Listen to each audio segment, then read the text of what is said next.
Hi, everybody. Jose Palomino here with another episode of Business Growth on Purpose. And what we're going to talk about today is something that every owner knows they need, but not every owner takes advantage of, which is finding a resource that can serve as a sounding board for you as you process the many issues, the many challenges that you face as an owner, leader of a business. Are you looking to do a restructuring? Are you looking to actually sell your business or buy a business? And you can't always process it when it's a kind of a rough idea with your own team, because you could actually get people turned sideways on that. So you need some outside people. And most of you listening probably have that at some point. But our guest today, Phil Fraser, is an expert at doing this because he's actually lived the journey of a business owner leading to a successful exit. And his focus now is on being a business sounding board for owners in the SME category. So listen closely as Phil joins Business Growth on Purpose right now. Welcome, Phil, to Business Growth on Purpose. Hi. Thanks for having me on board. Well, Phil, just for our audience, a little context, what do you do and who do you do it for? Okay, so I am a business sounding board. Think sort of halfway between a business mentor and a business coach. And I help SME businesses with all those sort of things that you need help with as a business owner. It's very, it can be lonely at the top. And I'm there to assist people, to be a sounding board, to listen and to discuss those things that maybe you can't discuss with your team. Okay, well, I'm just curious, how'd you get into that, Phil? Okay, so I had 15 years working in various advertising and marketing roles, set up a business back in 2000. 18 years later, we sold it to a public company. So I've been through the whole startup, growth, sale, business story with all the blood, sweat and tears in between and all the scars as well. So I think I've got the experience that people I'm dealing with now. I've been there and been in their shoes. Wow. So that's right. So you're not looking at this as this is not purely theoretical for you. You've lived the dream as well. Yeah. Or the nightmare. The dream and the nightmare. Yeah. Wow. Now, Phil, you're based in the UK. I'm just curious, is most of your, especially now that we're like in the whole world is Zoom, is your clientele international? Is it mostly local? Kind of curious. It's at the moment it's local. I think people still need to see, to see the whites of your eyes, as they say. Okay. But that's not to say there's no reason why I can't do this internationally. And, you're based in the US. I've been on podcasts in Australia, New Zealand. I can do this, theoretically anywhere. Right. And especially people, what's interesting is everybody's gotten used to being on this kind of like what we're doing right now on a Zoom call or a Teams call or something like that. So, and that happened really quickly, like over, in the space of 3 months, whether you liked it before or not, you were using it now. So here's a kind of thinking about this idea of a sounding board. And you said kind of between a mentor on the one hand, and what was the other dimension? And a coach. So could you expand on that a little bit, like those distinctions there? I think that they're important. Okay. So I try to use this as an example in a sporting scenario. Okay. So let's take a 100 meters runner. Okay. Mm-hmm. So you go to college and you're quite good, and then you go, you get in the American team, but you have a coach that makes you better at being quicker, starting quicker, ending quicker. A coach will teach you a specific skill to a better level. Okay. Gotcha. And that's in sport, that's in business.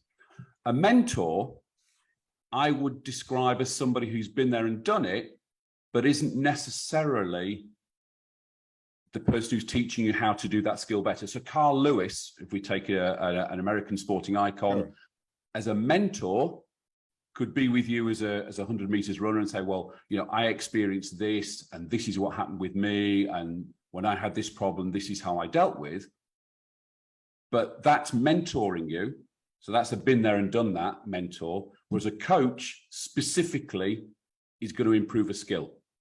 So that's how I use the difference in the sporting analogy. In a business analogy, a coach might be a presentation skills coach or a sales coach, or all sorts of different business coaches out there. Whereas a mentor is somebody who's been there and done it. And again, in the same scenarios I've just explained, we had, maybe it's raising finances, or maybe it's going public, or maybe it's, it could be anything. Maybe it's buying a competitor, or maybe it's selling the business. Somebody as a mentor can sit there and go, well, this is how we did it, and I can help you along the path and that sort of thing. So that's where I think the two things, that's the comparison I use.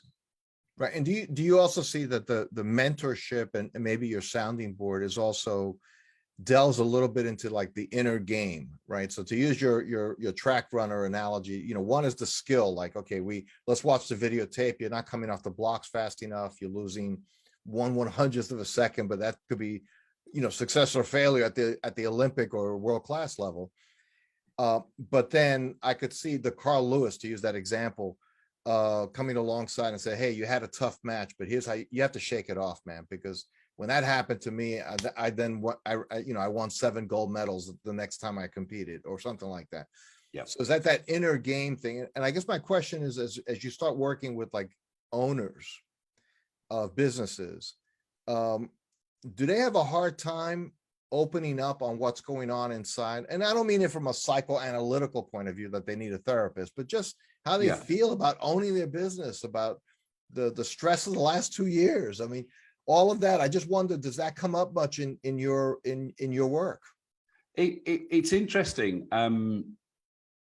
I use the phrase, it's lonely at the top. It's a phrase we use over here in the UK. I think you use it in the US as well. And that's pretty much what I cover is, you're the boss of the business.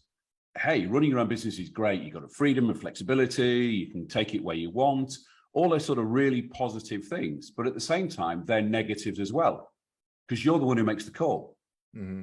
You say, we're going to go for this market. We're going to launch this product. We're going to stop selling this product. We're going to buy the competitor down the street. A lot of those decisions are they're your call, and a lot of the time you haven't necessarily got somebody as a business owner to sit down and talk to and say, look, I'm thinking of doing this. Is this a really stupid idea? And that touches on, I think, what you're talking about, the sort of psychoanalytical thing. But I think, and this is what, and I offer this service because it's something I needed when I was running the business. We were a husband and wife team, so I had my wife as the sounding board, and any of us who are married know that they're always right. That's it. Simple. My idea, insane. Her idea, brilliant. I'm just joking. But in many business scenarios, the people you go to advice for, either consciously or subconsciously, have a bias. Okay. Mm-hmm. So let's say, for example, we'll take some extremes because they're the best way to use examples. Let's say you're thinking of selling the business. Okay. And you go to your accountant, mm-hmm. Trusted financial advisor, and you say, hey, I'm thinking of selling the business. He or she may well give you very good advice, but actually subconsciously, don't forget, they're also sitting there going, shit, I'm losing a client here. Now, I'm not saying that will be the bias, but it may be. Take another example, take it internally. You tell your sales manager, your sales director, hey, we're thinking of buying a company down the road. Okay. Usually, great business plan, acquisition, lots of people do it. What's your sales manager's first thought? If you say to him, hey, Dave, hey, Mary, what do you think? His first thought or her first thought, whether it's true or not, is always going to be, shit, the company down the road have got a sales manager and I'm going to be out the window. Okay. Right. So or at least one of us is a 50-50 on that. Yeah. And just by human nature nature makes you think, shit, it's going to be me. Right. I'm going to be the one to get the boot. So there are lots and some of these decisions are big and some of these decisions are small. But it's very, very difficult to get a purely independent view to help you in that loneliness as the business owner. Yeah, and and let's even take another example, which is I think a lot of business owners want to get to the point you got there, which is you're going to sell the business. Mhm. So there's so much that goes into that. There's inner stuff. How do you feel about not going in, being the boss anymore, to the actual transaction itself? And selling a business, as you know, isn't usually a matter of I go to the website and say I'm my business for sale and I sell it tomorrow. It could be a 6 month, it could be a 2 year journey till you get it booked. So now how do you talk about that to your leadership team without messing up the very thing you're trying to sell? Because it's very, so you need somebody else. And I love what you talked about bias. It's simply, we're human, right? So we have bias on everything we hear, everything we process. Now integrity says, despite my bias, I can still give you good advice, but it doesn't change the fact that as that accountant, that example you gave, I'm still feeling a little bit like what's going to happen next. It's still there. So I love the idea of being a pure sounding board. So let's just move a little bit towards the kind of issues that you find that people really appreciate having you to talk to. Like what are the kinds of things that maybe an owner listening to this podcast would say, I wonder if that's something I should be processing with like that impartial third party? I think there's a number of different things. I mean, some of it is just a very straightforward, hey Phil, I've got this idea, what do you think? Okay. And the way I work is I wouldn't go back to him and say, hey Jose, I think that's a crap idea. I'd bounce it back and go, okay, tell me why you think it's a good idea. Tell me why you think it's a bad idea. What are the upsides? What are the downsides? Verbally, we're probably doing a SWOT analysis. Okay. So in a very simple case, it's just like, do you think this is a good idea? In other cases with clients, it's being an accountability partner. So again, the great thing about running your own business is you can do whatever you want, okay? Which often means you end up doing stuff either you shouldn't be doing or stuff you're not very good at that somebody else should be doing, or you're treading on people's toes and you're not letting go, you're not delegating, all that sort of thing. So there's two sides to this. Number one is an accountability partner saying, hey, Jose, last week we had a meeting. You said you're going to do ABC. Did you do that? Because as the business owner, you think, oh, I don't really want to do that. So I'll put it aside because nobody else is going to tell me to do it. So there's that side of it. But there's the other side of it is actually somebody prodding and poking you as a business owner and going, you really should not be doing that. It should be the sales manager, the HR manager, the bookkeeper, whatever it might be. I'll give you a very, very good example. I've got a client or had a client who runs a chain of children's nurseries. Okay, so she's got 7 or 8 of them now. So it's quite a big operation. And she started with 1 and then just grew. And when we talked, we were talking about some of the tasks she was doing. And in her mind, she was still the owner of a children's nursery. In fact, she was the CEO of a £5 million turnover, 150 staff corporation, but she wasn't working as one. So she needed somebody from the outside to say, hey, you're the CEO of a business, not a kid's nursery. And then there's just people who need the extra advice of, I actually don't know where I'm going. Can you help me? And again, going back to the example of your team, sit in a team meeting and go, hey guys, I'm not really sure what we're going to be doing next because, I don't really, I'm making it up as I go along, which a lot of us feel as business owners. And I know I felt that. And you can't sit in a team meeting and go, hey guys, let's toss a coin and see which way we go. And you can hold your hands up as a business owner with somebody like me with a sounding board and go, Phil, I'm out of my depth here. What can I do? Now, often it just needs that whole outside looking in. So it's you looking in and going, okay, right, you've got this issue, this issue, this issue. You need to recruit a sales manager. You need to sort out your supply chain. You need to chase your debt collecting is not good enough. And they're all, what I found is most businesses have the same problems.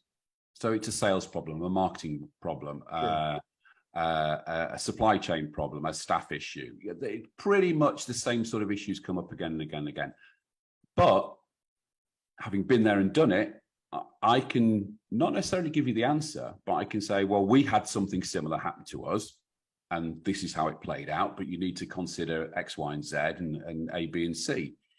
And hopefully what tends to happen when I have meetings with clients is they go away with a clearer idea in their head of how they're going to solve this problem, or how they're going to get to the next stage. So somebody, Phil, thinking about, gee, this sounds good. I kind of like the idea of having someone to talk to. Typically, what kind of time investment? That's the one thing owners, they're not always great time managers, but they can almost always answer, I don't have time for that.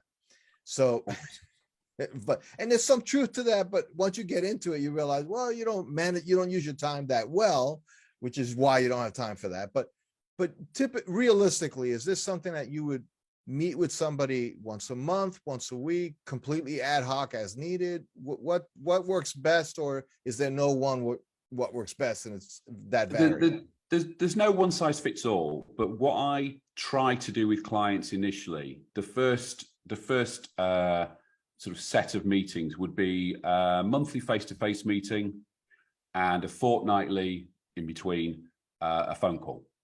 Okay. Now, the reason I do it like that is because I think, unless it's a very, very specific problem, and it's, hey, Phil, I've got this problem, I need to solve it, I need some help solving it. That's, it's a one-off meeting or two meetings. I think what I'm trying to do is help business owners be better business owners. Okay. And that takes time. So the first meeting is always going to be, okay, what are the issues? What are we going to talk about? What are you, Jose, what are you going to go away and look at for the next fortnight? We can then have a phone call and go, well, this has dropped out the bottom of it. And then it's, as usual, you answer one problem and 5 other problems appear.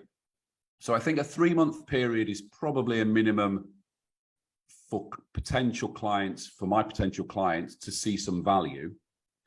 And then it's really whatever they want to do after that. I think if somebody said, look, I just want 2 meetings with you, it would have to be a specific issue. I don't think what I can offer is a short time frame thing. Gotcha. And Phil, one thing that I have found just in almost 20 years working with owners, very similar to perhaps the category of folks you work with, very often the number one obstacle or challenge to whatever change or result or outcome they're hoping for is in the mirror. And they have, classic blind spots. They don't see where they actually create, like there's, the culture here is toxic. And when you start getting in there, you realize, well, it's you. I kind of know why. Or the other one I've often heard is something along the lines of, why can't my salespeople go after this the way I did when I started the company, or some version of why can't they be more like me, right? Yep. So I'm just curious, what kinds of things have you run into where you've had to say, okay, this is going to require a tough conversation?